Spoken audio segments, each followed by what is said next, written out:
Kapatid, lutingin natin ang bawat isa. Good morning! Kumusta? Kumusta ang mga in-love? Ang parang hindi nag-react yung mga in-love. Siyempre, hindi lang tayo in-love sa mga beloved natin, kundi in-love din tayo sa Panginoon. Kaya nga, kahit malamig ang panahon, punong-puno ng init ang ating mga puso, no? Dahil nararanasan natin, nararamdaman natin sa ating mga buhay ang pag-ibig ng Panginoon. Amen po ba? Amen. Praise God.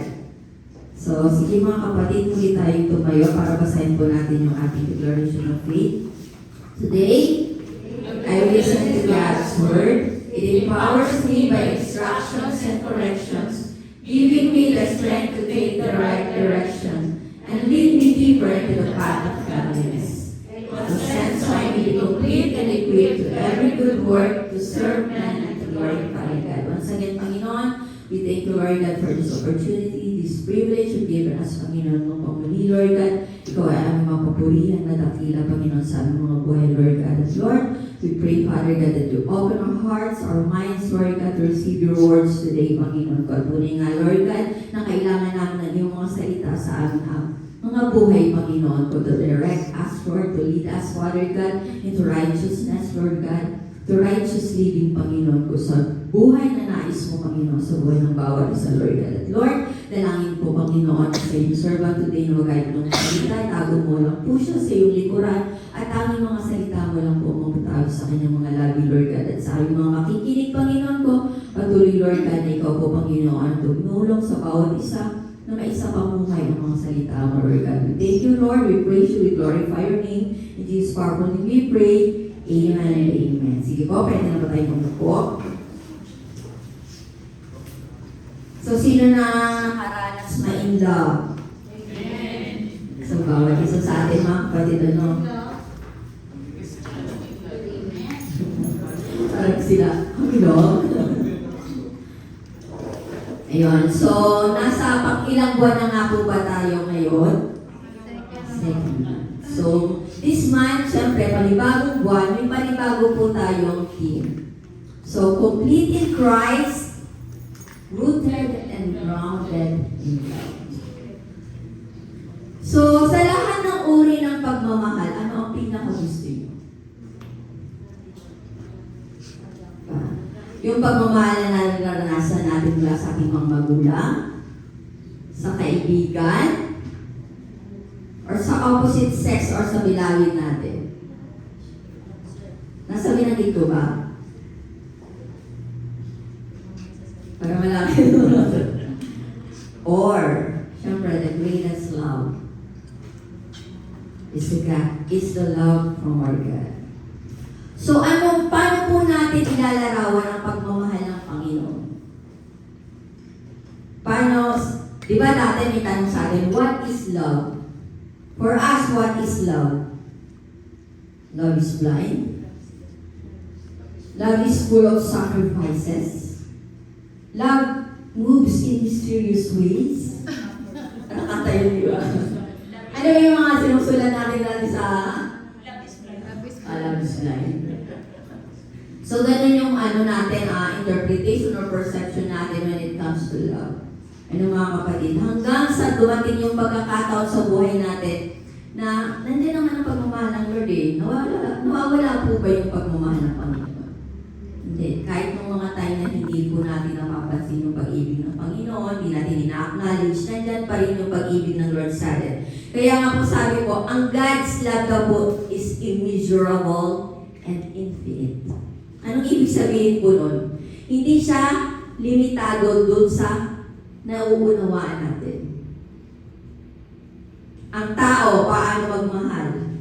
Mahal kita hanggat sexy ka. Mahal kita basta flawless ka. Diba? Mahal kita basta kayo mo mabigyan. Diba? Well provided lang ng pangangailangan ko. Mahal kita basta nanatili yung sweetness mo, yung effort mo. Diba? Paano kung nawala na lahat ng yun? Kung tumaba na, kasi 12 na yung naging anak. O, mahal mo pa ba? Ay, umitim na, kasasaka. Mahal mo pa. Pero ang pagmamahal ng Panginoon, mga kapatid, is infinite, immeasurable. It's not limited by human understanding. At sabi po, the love of God is unconditional. Meaning, hindi po ito nakabase sa personal na action natin at sa response natin. Kung ikaw nagmamahal, gusto mo ba mahalin ka rin? Siyempre. Di ba? Pero yung mga panahon kaya na hindi natin pinapansin ng Lord, mahal pa rin kaya niya tayo? Yes. Yung mga panahon hindi tayo kaibig-ibig, mahal pa rin tayo ng Panginoon. Sabi nga niya sa 1 John 4:19, we love because He first loved us. So sa lahat ng uri ng pag-ibig o pagmamahal, mga kapatid, God's love is the best. Is the sweetest. Naniniwala po ba tayo doon, mga kapatid? Punta po tayo sa ating key verse or key passage for this month sa Ephesians chapter 3, verses 17 to 19.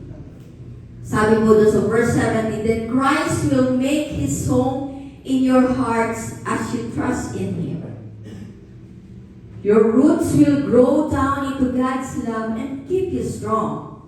Verse 18, and may you have the power to understand, as all God's people should, how wide, how long, how high, and how deep His love is.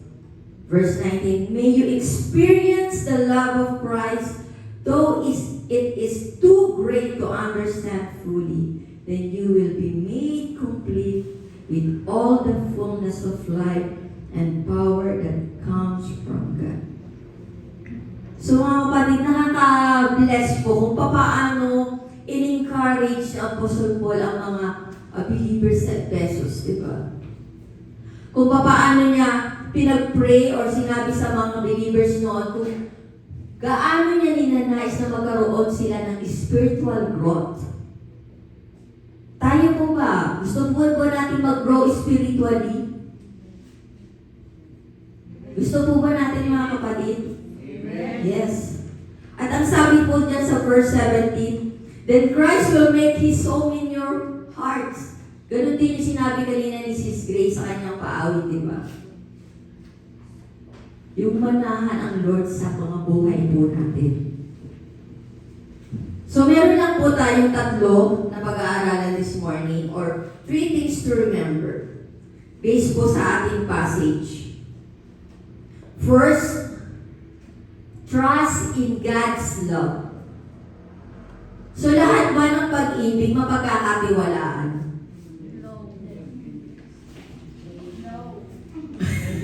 Ay, lakas ng no. Trust in God's love. May trust issue. Sabi ng po ng salita ng Lord sa Psalms 13 verse 5, but I trust in your unfailing love, I will rejoice because you have rescued me. Saan po ba tayo nililigtas ng Panginoon? Di ba po ba gayon na lang ang pag-ibig ng Diyos sa sanlibutan? Sa sanlibutan ito, kasama ka ba? Amen. And sabi ng Lord, sabi po dyan, but I trust in your unfailing love. Kasi niligtas tayo ng Lord. Saan ba tayo niligtas ng Panginoon? From the wages of our sins. At ano po yun? Death. Not only physical, but eternal death. Kaya nga po mga kapatid, sabi po, sa lahat po ng pag-ibig, ito yung trustworthy. Ang pag-ibig ng Panginoon. At sabi po sa Jeremiah 31 verse 3, long ago, the Lord said to Israel, I have loved you. Basahin niya po natin, mga kapatid. Long ago, the Lord said to Israel, I have loved you, my people, with an everlasting love. With an unfailing love, I have drawn you to myself. So dahil ganun ang pag Panginoon sa atin, His unfailing love, mga kapatid. Inilapit niya tayo sa Kanya. Ganun na po ba tayo ka-bless, mga kapatid? Naramdaman po ba natin na we are so much blessed kasi nakilala natin ang Diyos sa buhay natin? Kung hindi natin nakilala ang Lord sa buhay natin, nasaan po kaya tayo ngayon?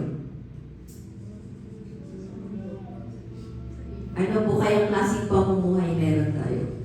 Sabi ng Lord, with unfailing love, with that unfailing love, I have drawn you to myself. So I believe, mga kapatid, araw-araw tayo nagpupuri, nagpapasalamat sa Panginoon dahil nakilala natin siya sa buhay natin. Inilapit na tayo sa Kanya. At sabi po sa Jeremiah 17 verse 7, but blessed are those who trust in the Lord and have made the Lord their hope and confidence. Ganun na rin po ba ang pagtitiwala natin sa Panginoon, mga kapatid? Yung ating pong hope and confidence ay ating po bang inilalagak sa Kanya? Lord, I know you love me so much. You will never leave me nor forsake me.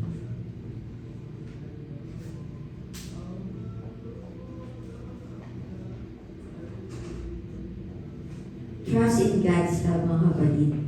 Kasi sa lahat po ng uri ng pag-ibig, or above all those kinds of love, the love of God is unfailing, everlasting. And secondly, mga kapatid, pakibasa po. Be rooted and grounded in God's love. Be rooted and grounded in God's love. Sabi po sa Ephesians 3 verse 17, then Christ will make His home in your hearts as you trust Him. Your roots will grow down into God's love and keep you strong. So ano po ba yung ibig sabihin ng rooted? Diba? Gaya ng isang puno na merong roots. Di po ba? So, the more na mas malalim yung ugat, lalo na yung main root ng isang puno, the more ano po yung ibig sabihin. It means stability and security. Hindi mo kayang bunutin agad-agad yun. Hindi kaya mabuwag. Di po ba, mga kapatid? Ang sabi po, be rooted in God's love. Ganun ang gusto ng Lord. Ganun ang gusto ng Panginoon. Kung paano tayo maging rooted sa Kanyang pagmamahal. Kasi yung stability and security, matatagpuan lang po natin yan sa pagmamahal, sa pag-ibig ng ating Panginoon. Ano namang ibig sabihin, sis, ng grounded? Grounded in God's love. Yun ba yung hindi ako lalabas ng kwarto? Ay, iba ba yung grounded na yun? Ay, seryoso kasi kayo tumakano. Ay, sa tawa mo na tawa. Hindi sa joke. So sabi mga kapatid, ibig sabihin daw po na grounded in love. Gaya din po ulit ng puno. Yung ugat, bakit ba may ugat? Di ba para makakuha ng nourishment sa soil? So, kailangan ng nourishment para ano? Para mabuhay at lumago ang isang halaman or isang puno. Ganun din, mga kapatid, sa buhay natin. We have to be grounded in God's love para na doon, mga kapatid, yung life, growth, and vitality. Kaya ang gusto ng Lord, be rooted and grounded in His love. Sabihin mo sa katabi mo, be rooted and grounded in His love.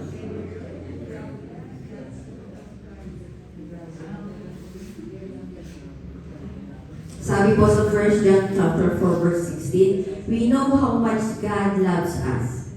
Do you know how much God loves you? And we have to put our trust in His love. God is love, and all who live in love live in God, and God lives in them.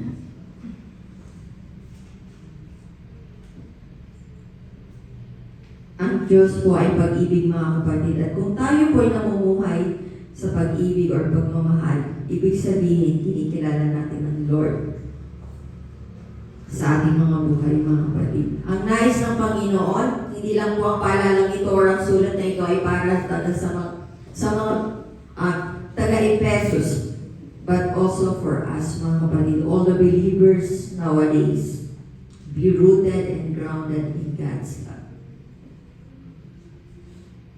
And thirdly, experience the love of Christ. Sabi po sa Ephesians chapter 3 verse 19, may you experience the love of Christ, though it is too great to understand fully, then you will be made complete with all the fullness of life and power that comes from God. So ano yung karanasan natin the moment na na-encounter natin ang Panginoon at tinanggap sa ating mga buhay? Naranasan niyo ba yung parang niyakap ng mahigpit na mahigpit? Naranasan niyo po ba yung init ng pagmamahal ng Panginoon?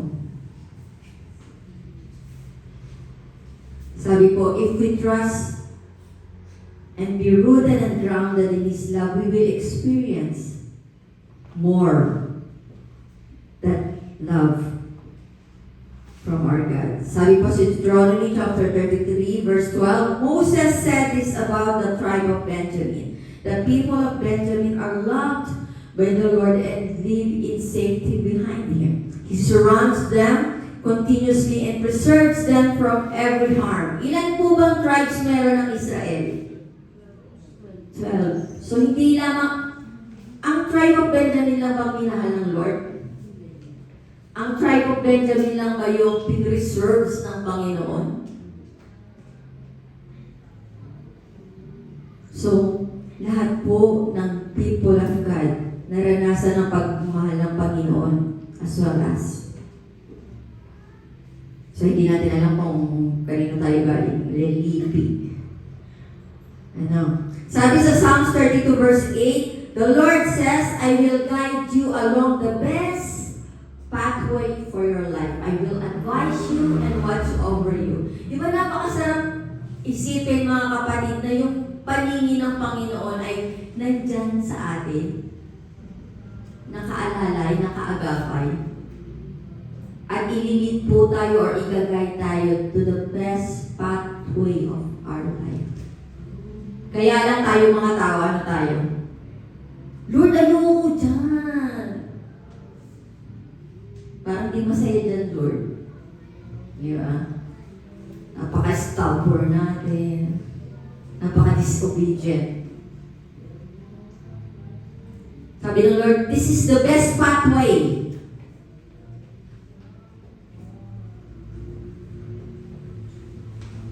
Pero sa kabila po ng ating mga pagsuway, sa kabila po ng ating mga kasalanan, nararanasan pa rin, pinapa-experience pa rin ng Lord ang kanyang pag-ibig sa atin. Di ba? Napakalawak ng pangunawa ng Lord. Amen po ba? Ilang taon ka na ngayon? Ilang taon na pinagtsatsagaan. Pinagpapasensyahan ng Lord ang ating ugali, ang ating pagkamatigas ng ulo. Di ba, mga kapatid? Eh talaga naman mahal na mahal tayo ng Panginoon para magawa niya yun. Di ba? Sabi po sa Psalms 86 verse 5, O Lord, you are so good, so ready to forgive, so full of unfailing love for all who ask for your help.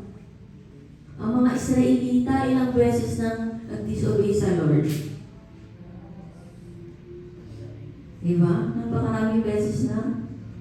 Pero the moment na mag-pray sila sa Lord, mag-ask ng help, di ba tinutulungan sila ng Lord? Tayo, kapag okay yung buhay, kapag maraming OT, Diba? Pag may love life, ay, grabe, ang init-init sa Panginoon. Pero the lowest and the darkest moment of our lives, nasaan kaya tayo? Lord, parang iniwan mo na ako, Lord. Hindi ko na nararamdaman yung pagmamahal mo, Lord. Wala na nagmamahal sa akin.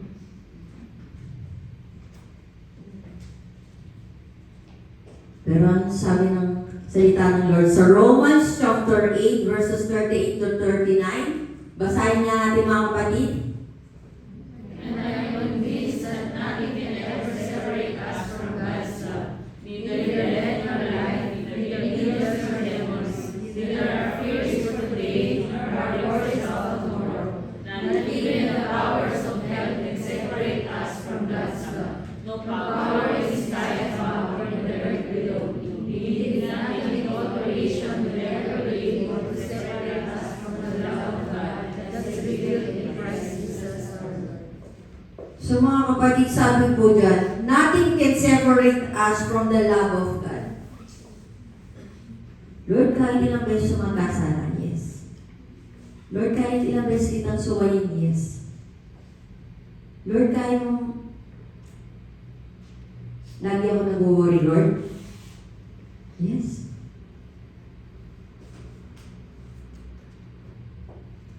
Nothing can separate us from the love of God, mga kapatid.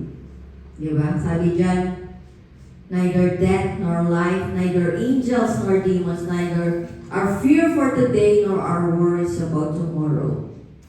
Kahit po yung powers of hell,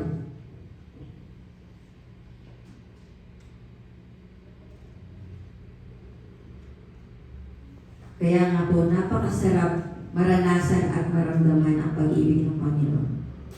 Araw-araw po ba natin nararanasan, mga kapatid? Amen.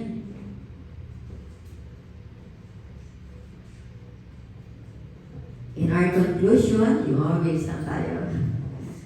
Trust in God's love, be rooted and grounded in His love, and we will always experience His love in our lives. Sige po, tayo po ay mukha ng nalangin, mga kapatid. Aming Diyos na banal, mapangyarihan sa lahat, tuloy nga Panginoon ko, na Ikaw ang Diyos na puno ng pag-ibig, Panginoon, sa amin, Lord God. Maraming salamat, Panginoon ko, sa umagang ito na pinagkaroon mo po sa amin, Lord God. We thank you, Father God, for your words, Panginoon ko, na aming po napag-aralan, aming po napakinggan sa umagang ito, Lord God. Tuloy nga, Panginoon ko, na dakila ang pag-ibig mo sa amin po, Panginoon. Wala pong kapantay, Lord God. At hindi po nagbabago, Panginoon. Wala pong makapaghiwalay sa amin mula sa iyong pag-ibig, Lord God. Maraming salamat, Panginoon, for your unfailing love, Lord God, for your infinite love, Lord God, for your immeasurable love, Panginoon ko. At patuloy, Lord God, papasalamat kami, Lord, sa lahat ng mga biyaya mo, Panginoon ko.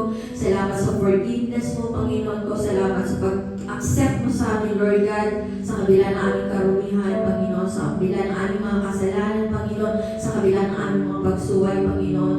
Kami ay patuloy mong pinapatawad, tinatanggap, Panginoon, at iniibig, Lord God. We thank you so much, Father God, at Panginoon, sa mga buhay ng bawat isa, Panginoon, ng mga kapatid ko na rin ito, Lord God. Muli, Panginoon, salamat sa paglalaan nila, Lord God, ng kanilang mga oras, Lord God, to seek you more, Lord God, and to give you praise, to give you honor in their lives, Lord God, sa mga oras na ito, Lord God. Dalangin ko, Panginoon ko, na patuloy, Lord God, let your desires be their desires, Father God, Panginoon. Dahil tunay nga, Lord God, na ang iyong mga hangarin, ang iyong plano, ang iyong pamamaraan sa aming mga buhay ay higit, Panginoon, in our ways, in our plans, in our lives, Lord God. Maraming salamat, Panginoon. Patuloy na paghalian mo ang buhay ng bawat isa, O God. Patuloy mo rin po pagpalain kami sa lahat ng aspeto ng aming mga buhay, Panginoon. Lalo tigit spiritually, Lord God. Not only us, Father God, sa mga nanarito sa bahay pa ng bawat ito, Lord God, kundi all of our loved ones, Lord God, of our families, Panginoon. Patuloy mo rin, Lord, i-bless, Lord God. Blessing upon blessings, Lord God. At ang patuloy mo, Panginoon, pag-iingat sa kanila, Lord God. Maraming salamat, Panginoon ko. To your lives, glory, honor, and adoration of this powerful name we pray. Amen.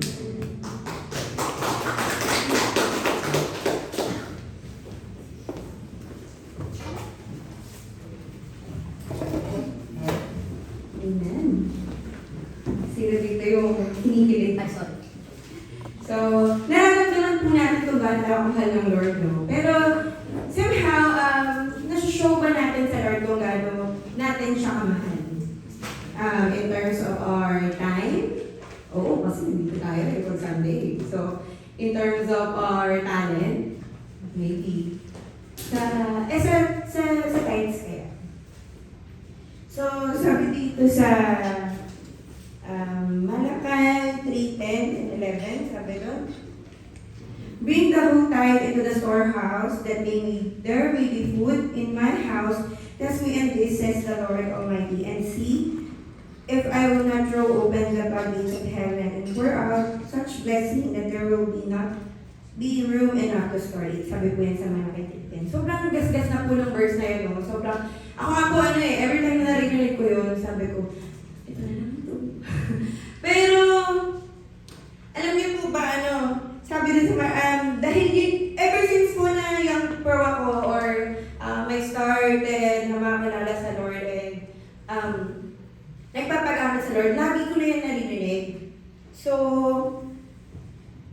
last time, hindi po yan yung gusto kong i-share ngayon. But then, dinamit pa rin ng Lord na ito lang ang i-share mo. Kasi, parang isa to sa, parang best verses to regarding sa tithe and offering. Pero nung binabasa ko yun, sabi ko, Lord, nothing's new about it naman. Parang lagi ko naman naririnig yun. And lahat naman din ng mga nagsasabi sa tithe ng verse regarding tithe and offering is yan yung sinishare. Tapos hanggang sa, I continue reading the verse 11, sabi doon, your crops will be, sabi doon sa akin nila, I will prevent pests from devouring your crops, and vines in your field will not drop their fruit before it's ripe, says the Lord Almighty. Sabi ko, hello Lord, amazing pala. Sabi ko gano'n. Kasi usually po is malagay-tiritan lang po talaga yung lagi ko naririnig. Hanggang sa kaninang, kagabi. Parang sabi ni Lord, sabi ko, ganun pala ka-amazing, no? Na parang how God give you the assurance. Sabi ko, Lord, ibigay natin yung tents natin para sa Kanya. But then, ano yung promise ng Lord? The whole 90% of your crops will be prevented. Sabi ng Lord. Kumbaga, may assurance na iingatan ng Lord yung 90% na nasa iyo. When you give your thanks para sa Lord. So, sobra akong na-amaze nung nabasa ko. Sabi ko, mga Lord, no? Sabi ko, hindi mo lang pala kami basta i-bless. When you give your thanks, the Lord, sabi ko, Lord, i-bless ka niya. To the point na wala kang room para sa mga blessing niya. But, yung 90%, para ingatan pa. Di ba? Parang, ganun ka kamahal, ganun ka-amazing ang Lord sa buhay natin when we are obeying Him. Alam niyo, growing up, hindi po talaga, when I was, siyempre bata po ako, sinasama na ako ng mami ko sa church. And every time na may tithe, na may offering, binibigyan niya po ako ng 20. Kasi siyempre po, nung nag-aaral ka, yung baon mo is naubos mo. Tapos every Sunday, binibigyan niya ako ng 20. O ihulog mo, sabi ng mami ko. Tapos inuhulog ko, minsan, bago mag-tithe sa offering, lumalabas na ako, tapos bumibili na ako sa labas. Yung 20 na binigay sa akin, binibili ko na. Hindi ko na inulog.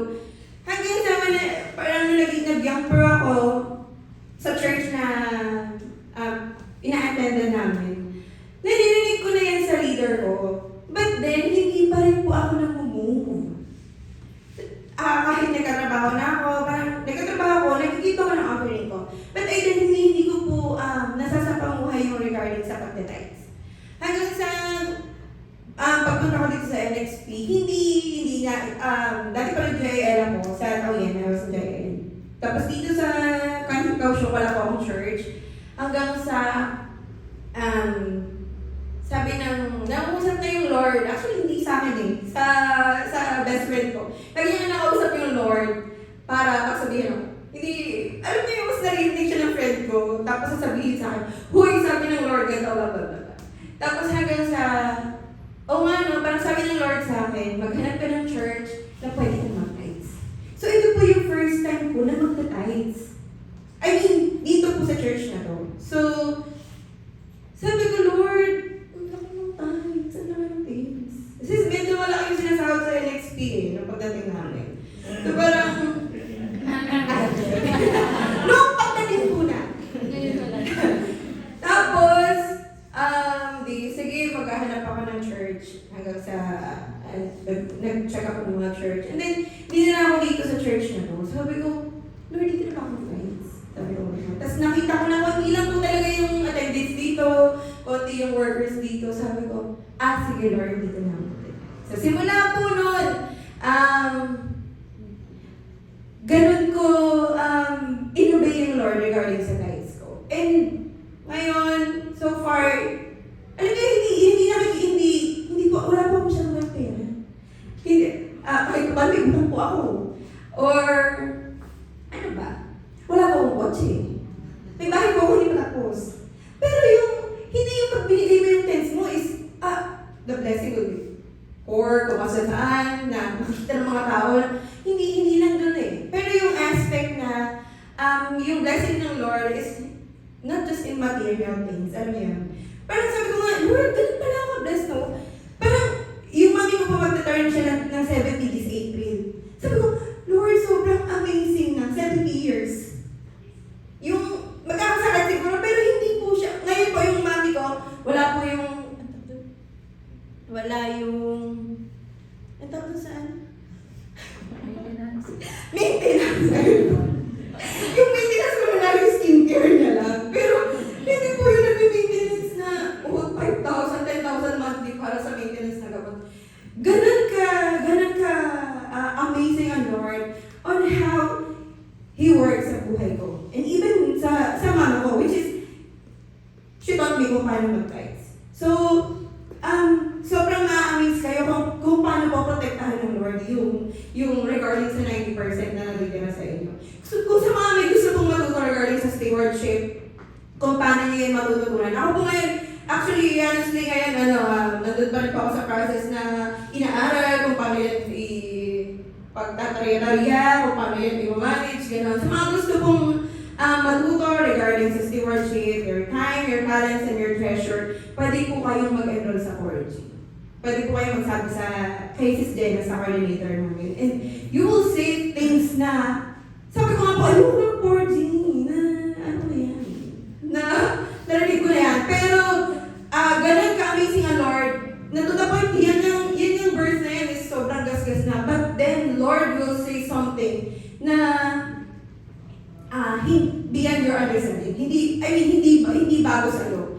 Lagi siyang may ipapakitang, lagi siyang may ituturo sa'yo, kahit nagasgas na yung verse na yun. So, let's pray para sa ating thanks and offering. Yes, Lord, Panginoon, patuloy, Panginoon, ang pinupuri, pinapasalamatan ka namin, Lord. Sa lahat, Panginoon, ang patuloy na nararanasan namin, Lord, sa aming buhay, Lord. Thank you, Lord, for making us able, Panginoon, to give our tithes and offering, Panginoon, sa umagang ito, Lord. Patuloy, Panginoon, na idinadalangin namin, Panginoon, ang mga tithes and offering na ito, Panginoon, na malugod ka, Panginoon, sa bawat puso, Panginoon, na willing na sumunod sa iyo, Panginoon. Lord, you see the heart, Panginoon, you see the mind, Panginoon, ng bawat isa. And Lord, ikaw patuloy, Panginoon, ang patuloy na kumilos, Panginoon, and patuloy na gumawa sa ating buhay, Lord God, and everyone, Panginoon, having their tithes and offering, Lord, continue to bless them, Panginoon. Hindi lang, Panginoon, financially, Panginoon, emotionally, Lord God, physically, Lord God, patuloy na ikaw po ang mag-pour, Panginoon, ng blessing, Panginoon, which is, Panginoon, hindi natin kaya namin i-contain, Panginoon, kung gano'n kami bless, Lord. Sa umagang ito, Lord, patuloy namin itinataas sa iyo, Lord God, and we praise you, Lord, and we thank you. In Jesus' name we pray.